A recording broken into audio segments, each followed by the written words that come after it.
Good morning. This devotion on the kingdom of heaven is for February 8th. And again, we're in the book of Matthew, chapter 7. Listen to these words. Not everyone who says to me, Lord, Lord, will enter the kingdom of heaven, but only he who does the will of my Father who is in heaven. Many will say to me on that day, Lord, Lord, did we not prophesy in your name, and in your name drive out demons and perform many miracles? Then I will tell them plainly, I never knew you. Away from me, you evildoers. The title for today's message, Does he know you? Question mark. So doing these daily devotions is always kind of a dangerous thing, because eventually you run up to verses in the Bible that you just kind of wish weren't there.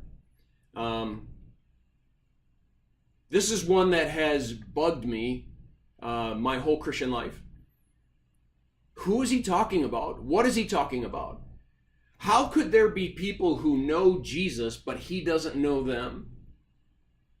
How could there be people who know about him, maybe even participated in seeing worship services and maybe seeing things take place and amazing things take place and healings take place and people released from demons and so forth and so on? How is it possible that could happen, that they could see the work of God,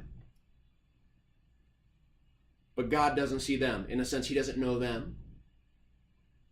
I don't know you. Not everyone who says to me, Lord, Lord, will enter the kingdom of heaven.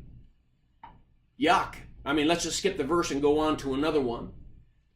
But I think sometimes you have to address these verses because people can also blow them way out of proportion and say what they don't say.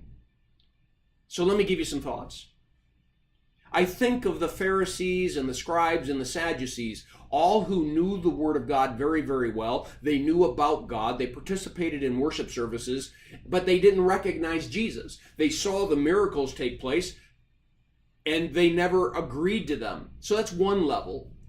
Or how about a guy like Jonah, who God even uses to preach the gospel and save lives? He saves the lives of the sailors on a ship. He saves the lives of the Ninevites, but he himself, his heart is so hardened and so judgmental that although he knew God and could proclaim his word, he seems to be exempt from the very grace that others received from his word. Crazy. Just crazy, isn't it?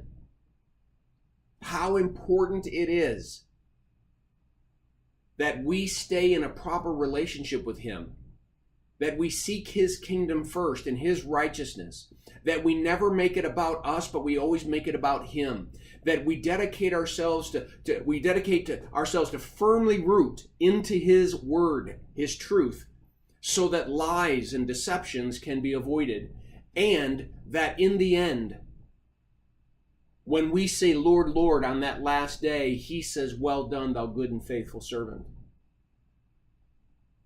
We need to keep growing in that faith and growing in that relationship with our God. Well, I encourage you to read the devotion attached. I pray that this devotion is a blessing to you. Have a firmly rooted day.